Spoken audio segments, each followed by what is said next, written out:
Hi, welcome to Shrink Talks. My name is Elizabeth Daniels. I have a psychotherapy practice in Federal Way, Washington. Has this ever happened to you? You're at work and your coworker, we'll call her Sarah, comes up to you and she starts telling you about another coworker.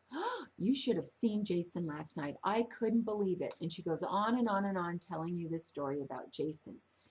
And I can't believe how disrespectful he was. It's just like my cousin Marcia. Remember last summer when I told you that Marcia, and she goes on and on about Marcia. She's so disrespectful. That's what's wrong with people today. Everybody's disrespectful. And she walks away.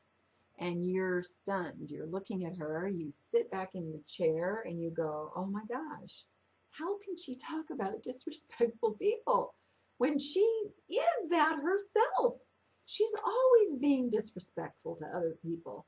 And it's even disrespectful that she's over here right now talking behind Jason and Marcia's backs. So what is she doing? And you may have even in the past brought it up to her. But does she go, oh, do I do that? No. What does she do? She gets angry at you and refuses to believe that she's ever been disrespectful.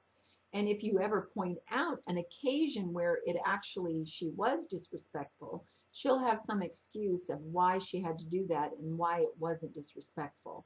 And her anger could even escalate. Now, what's happening there? What is going on? I'm sure all of us have encountered individuals where this has happened. Well, what's going on is that Sarah is suffering from a defense mechanism called projection. Now, defense mechanisms were first discovered by Sigmund Freud, and they are a way in which the ego sort of doesn't let us see things that will create anxiety in us. So, for example, if Sarah was to see how disrespectful she was in her life with other people and even to herself, perhaps, it would just be so psychologically traumatizing to her, she doesn't want to see it.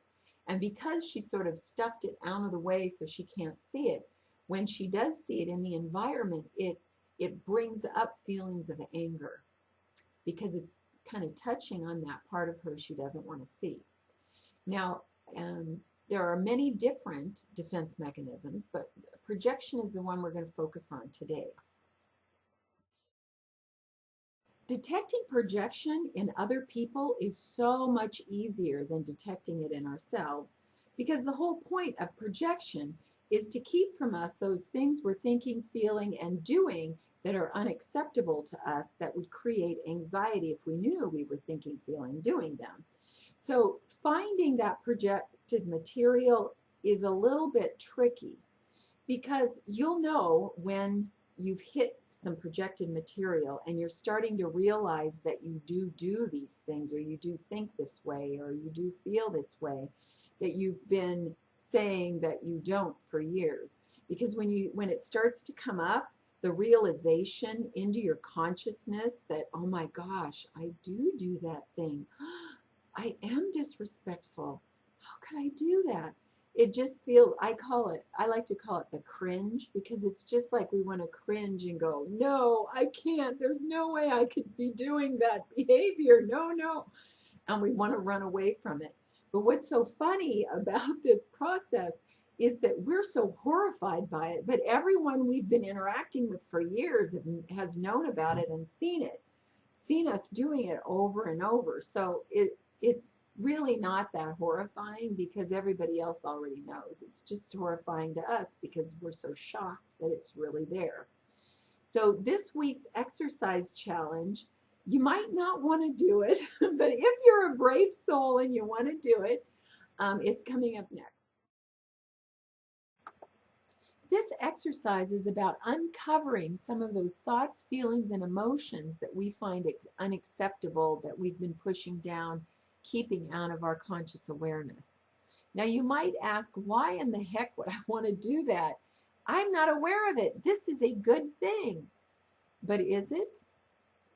Our thoughts and emotions drive our behaviors.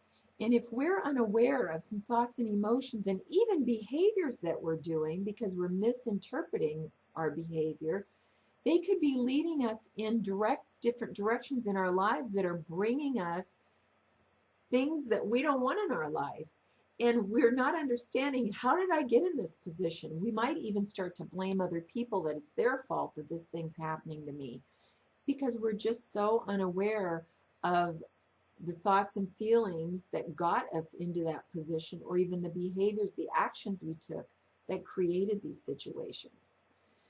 Another benefit is that when we understand more about what's unconscious there, that's running sort of in the background, when we understand those things, there's a sense of humility that happens, where you really understand that, you know, I'm doing a lot of the same things I'm criticizing other people about doing.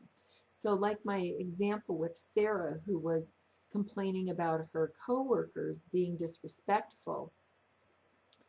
You know, when you interact with people who are projecting, you can say, because you know you've been there, you can say, wow, you know, she's driving me crazy, but you know, that's how projection is. It's really difficult to see yourself, and I'm bringing it up and she's rejecting it, getting angry, but you know, that's how projection works, and I hope she figures this out someday, but it's not my job to be helping her figure it out. So I'll just be patient.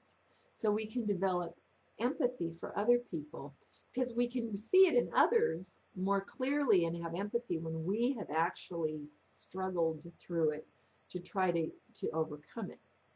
So if you're up for this challenge, what you can do is take out a sheet of paper and just write a short paragraph of something that bothers you. So let's say late people. I'll put, I hate it when people are late. Okay, so now find 2 words that describe those people. Judgmental words, like they're inconsiderate and disrespectful. Okay, so under the little paragraph there, or a couple sentences, underneath that, write disrespectful, inconsiderate, and late. Okay, now ask yourself, how am I disrespectful to other people or to myself? How am I inconsiderate to other people or to myself? How am I late in terms of interacting with other people or with myself? And examine each one of those. Now remember, when you come up with this, the realization that, oh my gosh, I am disrespectful, I am late, I am these things. Don't beat yourself up and say you're bad, because it's information. You've got the data now. Now you can actually make changes and do something. So this is like, hooray, hooray. It's party time to know these things. It's not about beating yourself up and saying, oh, I'm so bad, I'm inconsiderate, and I'm rude, and I'm late. And it's not about doing that, okay? So let's look more closely at the question, how am I a late person? Well, when I review it, I'm not late. I'm on time for all my appointments, you might say. I'm on time when I meet friends and family. I'm on time every day for work. So I'm really not a late person. Well, then, okay. So then let's look at, how am I late for myself? How do I not pay my bills on time? Maybe I don't. How am I late? I make plans and goals for myself and I don't follow through on them. That's being late for myself. You'll know when you've hit the jackpot, because you won't feel good about it. You just won't, it won't connect with who you think you are. I'm a dependable person. That's how I think of myself.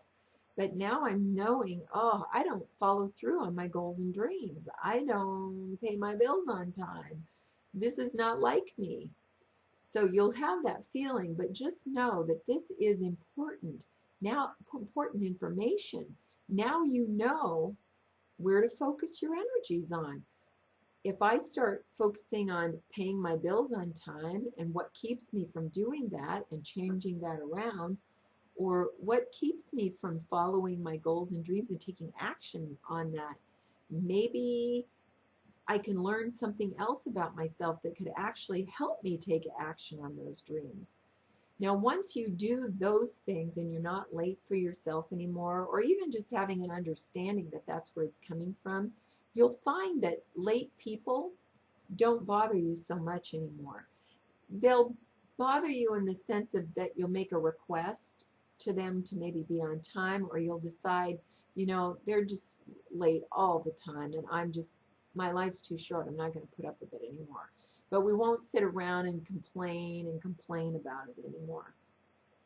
So try out this exercise and liberate your mind one thought at a time. See you next video. Bye.